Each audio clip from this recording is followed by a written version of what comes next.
Bon alors bonjour à tous.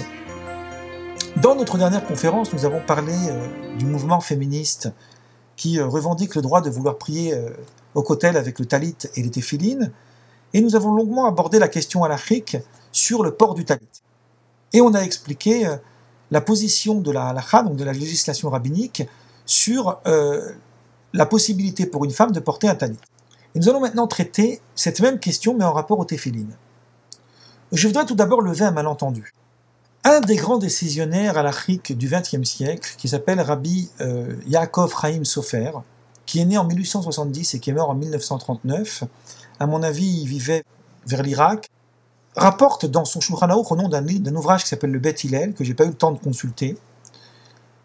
Il rapporte que cet ouvrage-là cite la traduction qui est attribuée à un rabbin qui s'appelle Yonatan ben Uziel, qui était au début de notre ère, puisque c'était l'élève de Hillel, le grand Hillel, qui lui a traduit le texte de la Torah en araméen, et dans le verset du Deutéronome, chapitre 22, verset 5, là-bas il nous est dit que l'homme ne doit pas porter de vêtements de femme, et la femme ne doit pas porter de vêtements d'homme.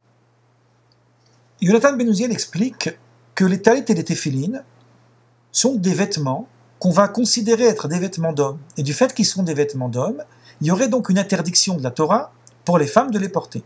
À partir de là, certains juifs orthodoxes ont rappelé en fait ce texte de Yonatan ben Uziel pour affirmer qu'il y aurait une interdiction donc de la Torah, puisque c'est une interdit de la Torah de porter des vêtements de femme pour un homme ou de porter des vêtements d'homme pour une femme, de porter le talit et les téphilines.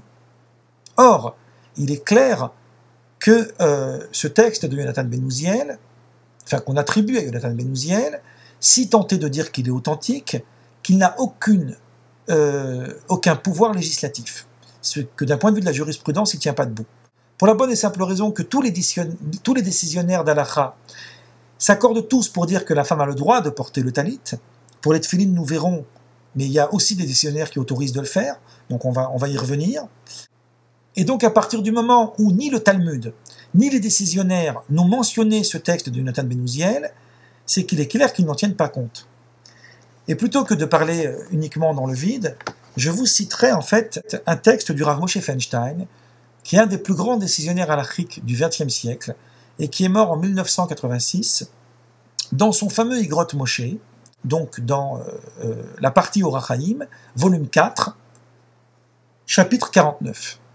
Là-bas, il faut être honnête, il va parler de ce mouvement féministe, puisque c'est une lettre qui date de 1976, donc on voit bien que c'est un mouvement ancien. Il va s'opposer à leur démarche, même s'il va préciser, ce qui me paraît quand même intéressant, que si on s'en tient du point de vue ontologique, l'homme n'est pas supérieur à la femme, mais il n'en demeure pas moins, nous dit le Rav Moshe Feinstein, que pour des raisons qui concernent la volonté divine, la femme en a été dispensée. Donc à partir de là, le Rav Moshe Feinstein s'accorde à dire qu'aussi longtemps que les femmes veulent accomplir la mitzvah, le commandement, parce qu'elles souhaitent le faire et avoir un mérite, on ne peut pas leur interdire, mais lorsque ça devient idéologique, comme c'est le cas de ce mouvement féministe, alors là il faut s'y opposer, parce que ça voudrait dire, en fin de compte, qu'elles rejettent le principe de la Torah qui a dispensé les femmes de certains commandements. Donc il n'y a plus ici, si vous préférez, un acte de volonté de spiritualité, mais il y a plutôt en fait une volonté de saper, si vous préférez, les bases même de la législation juive. Alors moi, je ne vais pas arriver jusqu'à son propos, simplement, dans sa responsa, il rapporte que du fait que la plupart des décisionnaires, notamment les Tosafot, je vais les aborder juste après, lorsqu'ils parlent de la question des femmes avec les téphilines, abordent la question du corps propre, on va le voir après, cette question-là, et ne citent absolument pas cette traduction de Yonatan ben Uziel, c'est qu'il paraît évident que selon eux, ce texte n'a aucun pouvoir législatif, et encore pire, il nous dit le Rav Moshe Feinstein, qu'il est même probable qu'il n'a jamais été écrit par Yonatan ben Uziel. Donc il est clair qu'il faut distinguer, si vous préférez, ce qui relève de la Haggadah, ce qui relève de la narration, ce qui relève d'une réflexion uniquement philosophique ou midrashique, de ce qui est réellement halachique. Et on ne peut pas s'appuyer sur un texte de Yonatan ben Uziel qui remonte au début de notre ère, et considérer qu'aujourd'hui il aurait un pouvoir législatif à l'encontre de tous les décisionnaires qui ne l'ont pas cité, et qui au contraire ont dit l'inverse. Pour le port des téphilines, dans le Talmud, dans le traité Hiruvin, page 96, il y a là-bas une question qui peut paraître assez originale, mais qui est la base de notre problème. La question que la Gemara elle pose là-bas est celle de savoir qu'est-ce que fait un juif s'il trouve dans la rue le jour du Shabbat une paire de téphilines par terre. Donc je voudrais expliquer quelques idées très rapides pour qu'on puisse comprendre. Les téphilines est un objet de culte. Il y a à l'intérieur des parchemins où il est écrit le nom de Dieu. Donc on considère qu'on doit avoir du respect pour cet objet. On n'a pas le droit de le laisser par terre, à plus forte raison dans la rue. Donc si je suis dans la semaine et que je trouve des téphilines par terre, ou même un talit, évidemment que par respect pour ces objets de culte, je vais les ramasser, je vais les ramener à la synagogue. Mais le jour du Shabbat, la halacha interdit de porter d'un domaine public à un domaine privé. Donc comment je peux prendre mes téphilines et les amener à la synagogue? Maintenant rappelez-vous, on l'a dit dans la vidéo précédente, que les téphilines, c'est une mitzvah qui dépend du temps, c'est un commandement qui dépend du temps, puisqu'on ne les porte pas le Shabbat. Donc là, il y a un problème. Je ne peux pas les porter dans la main pour les amener à la synagogue, parce que c'est porté dans le domaine public, ce qui est interdit. Je ne peux pas non plus les mettre sur moi, parce que c'est le Shabbat, et le Shabbat, je n'ai pas à mettre les téphilines. Qu'est-ce que je fais? Et là, la halacha nous dira, le Talmud nous dira, et c'est comme ça la halacha, c'est comme ça que la législation a été tranchée, que dans ces cas-là, puisque je ne le mets pas dans l'intention de faire le commandement, de faire la mitzvah, mais je le mets dans l'intention de le préserver en fait de la souillure, ça devient comme un vêtement. Donc, en les mettant sur le bras et sur ma tête, je ne suis pas considéré comme portant un objet à l'extérieur, puisque l'interdiction de porter n'existe que si je porte un objet, pas si j'ai ma chemise sur moi ou ma veste. Donc je vais porter ces téphilines, je vais les mettre sur moi, et je vais les emmener à la synagogue. Le Talmud ne fait pas de distinction entre l'homme et la femme. Les deux, si elle trouve une femme, une paire de téphilines, elle doit les mettre pour les amener à la synagogue. Alors il va y avoir maintenant toute une analyse dans le Talmud pour savoir mais pourquoi elle doit les mettre. Certains avis diront dans le Talmud, je ne vais pas vous faire toute l'énumération parce qu'elle est très complexe, que de là on comprend que la femme elle est tenue de mettre les téphilines. Parce que si elle n'était pas tenue de mettre les téphilines, ici le problème ne serait pas si elle a le droit ou pas de les mettre, le problème serait que c'est plus un vêtement pour elle. Puisqu'elle ne les met pas habituellement. Donc puisque ce n'est pas un vêtement pour elle, même si elle les attache sur son bras, ça serait considéré porté. Je vais donner un exemple. Je ne peux pas sortir dans la rue avec une casserole sur la tête qui remplace mon chapeau. Ça peut peut-être vous faire rire, tant mieux, pourquoi pas faire un peu d'humour. Parce que justement, personne ne sort dans la rue avec une casserole sur la tête. C'est uniquement quelque chose qu'on considère être un vêtement. Or les tefilines, les hommes, il arrive souvent en Israël, vous pourrez trouver ça très fréquemment, que des gens sont dehors avec les tefilines sur le bras. Donc, pour la femme qui ne porte pas les tefilines, c'est plus considéré comme un vêtement. Et là, il va y avoir toute une analyse dans le Talmud, et on va apporter deux avis. Il y a un avis qui dit que les femmes, elles sont tenues donc de mettre les téphilines, et un autre avis qui dira que même si les femmes, elles ne sont pas tenues de le faire, elles peuvent le faire parce que Nashim Somchot Roshut, c'est-à-dire parce que les femmes ont le droit d'accomplir un commandement dont elles ne sont pas astreintes. Et à partir du moment où elles ont le droit d'accomplir un commandement dont elles ne sont pas astreintes, dès lors qu'elles choisissent de mettre les téphilines, puisqu'il arrive qu'elles les mettent, c'est plus considéré comme un masouï, c'est-à-dire c'est plus considéré comme un objet qu'on porte. C'est comme ça que le Meiri, un des grands classiques des commentateurs du Moyen-Âge, qui a écrit une œuvre gigantesque qui s'appelle le Bet Aprira, va dire, donc de là je comprends que même si d'un point de vue halachique, la femme n'est pas obligée de mettre les téphilines, si elles veulent, les femmes, elles peuvent les mettre. Cette éventualité est citée par beaucoup d'autres rishonim, par exemple le Ritva, qui est mort en 1328, qui est un grand classique de la littérature rabbinique, où lui aussi dira que selon cette opinion qui soutient l'idée que la femme, elle peut mettre les téphilines lorsqu'elle les trouve dehors le Shabbat, on comprend qu'elle peut les porter pour accomplir la mitzvah des téphilines, même si elle n'est pas astreinte. Et je citerai aussi à ce sujet le Sefer HaChinuch, qui est un ouvrage classique de Halacha qui a été traduit en français sous le titre Le livre des 613 commandements. Alors c'est aux éditions Keren HaSefer Ve'Alimoud. Et dans le commandement 421, en français je l'ai dans le commandement 420, je ne sais pas pourquoi, voilà ce qu'il nous dit. Il nous dit à propos des téphilines que ce commandement est applicable en tout lieu et en tout temps, aux hommes seulement, puisqu'il s'agit d'un commandement positif qui dépend du temps. Pourtant, si une femme veut mettre les téphilines, on ne le lui interdit pas. Et c'est de sa part un acte méritoire.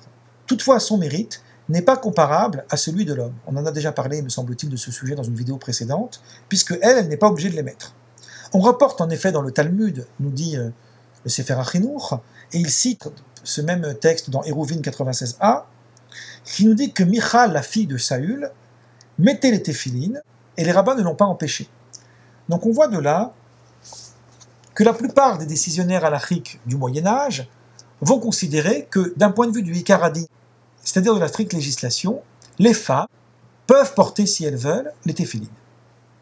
Maintenant, il y a un Tosafot, donc c'est un commentaire classique du Talmud, qui va citer une autre version au nom du Psikta, qu'on retrouve aussi dans le Talmud de Jérusalem, dans le traité Brachot, au 12e chapitre, où les rabbins là-bas nous disent que lorsque Michal, la fille de Shaoul, a porté les téphilines, les rabbins, au contraire, ont cherché à l'empêcher de le faire. Donc il y aurait une discussion entre les deux Talmuds pour savoir si on a empêché la femme de mettre les téphilines lorsqu'elle a voulu l'accomplir ou pas. Alors, c'est un sujet très complexe que je ne peux pas aborder dans cette vidéo pour expliquer l'articulation subtile des textes talmudiques qui nous permettent de comprendre toutes les opinions.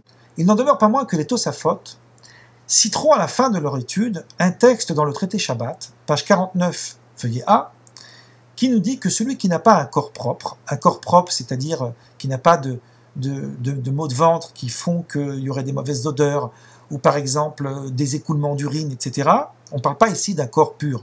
Il faut distinguer la propreté de la pureté. Il ne doit pas mettre les téphilines. Et c'est comme ça que le Talmud nous dira que si quelqu'un n'a pas un corps propre, il ne faut pas qu'il les mette. À partir de là, nous disent les Tosafot, c'est assez complexe, nous disent les Tosafot, les téphilines à la base, initialement, c'était pas un objet de prière. C'était un objet que les Juifs mettaient toute la journée. Donc vous comprenez bien qu'il pouvait y avoir des moments où physiquement on n'est pas suffisamment propre pour pouvoir mettre les téphilines.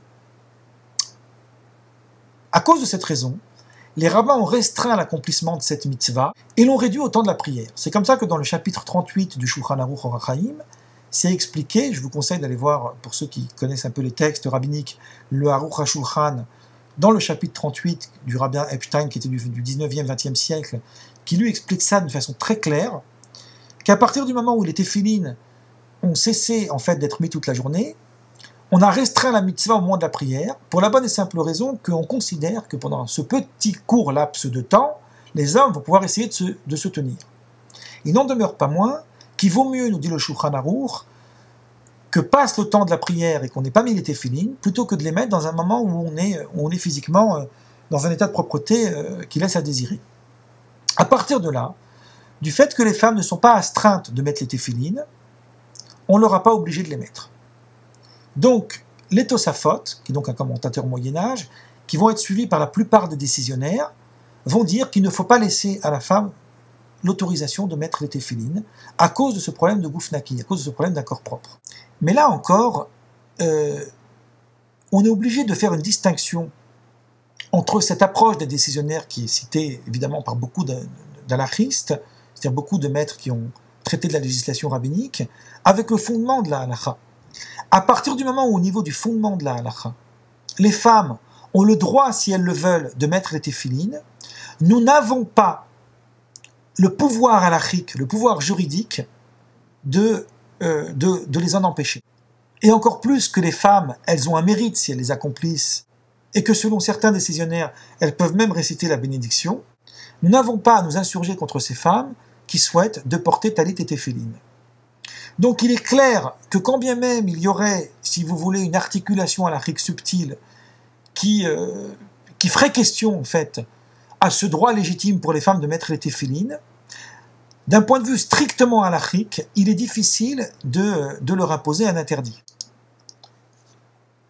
Alors, en rapport avec ce que nous avons dit au sujet de ce que le Talmud rapporte, que Michal bat Kushi, qui est la fille d'Ashaoul, mettait les téphilines et que les rabbins l'avaient laissé mettre les téphilines, il existe une idée reçue selon laquelle les filles de Rashi, qui est un rabbin qui vivait en France au XIe siècle, qu'on ne présente plus, mettaient elles aussi les téphilines.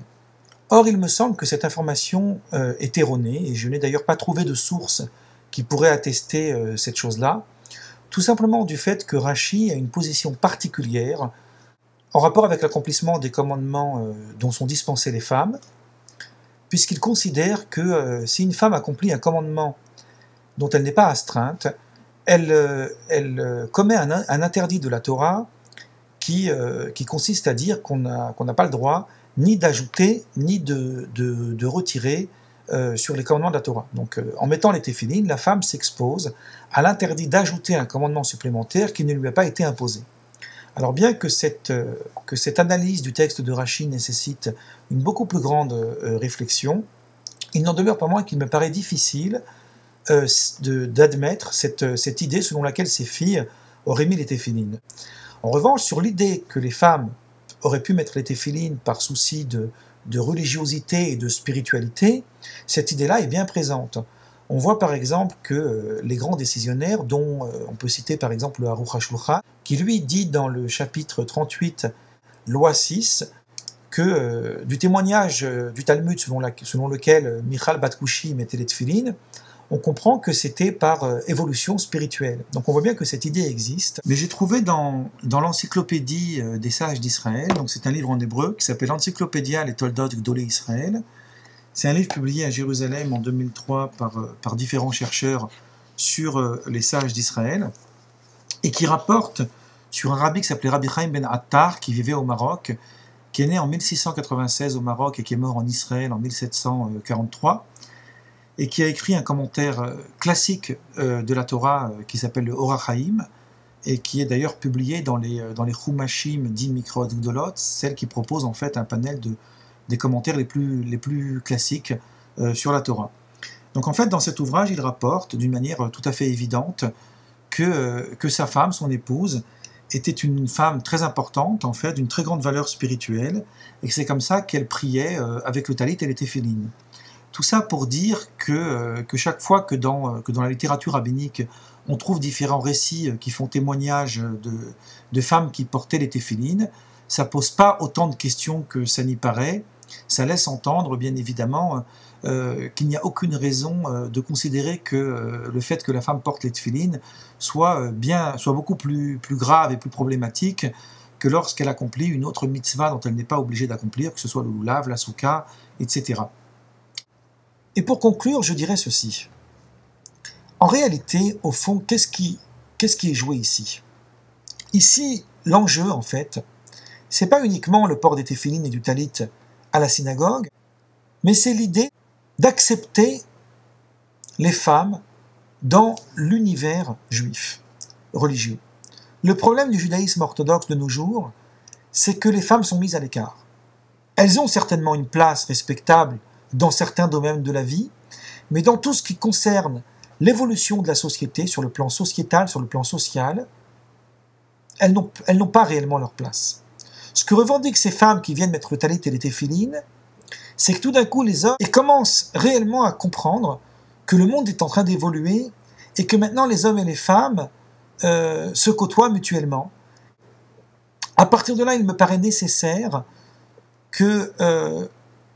qu'on mette à disposition, si vous préférez, la jurisprudence rabbinique qui permettra en fait d'appuyer le droit de ces femmes à faire ce qu'elles font pour que justement l'évolution halachique puisse non pas venir d'une réforme radicale qui viendrait changer la halakha. Je ne rentre pas aujourd'hui sur cette question de la réforme, j'y reviendrai à une autre occasion, mais sur le fait de montrer comment, halachiquement parlant, il y a des subtilités qui permettent des choses qui sont beaucoup plus amples que ce que l'on croit.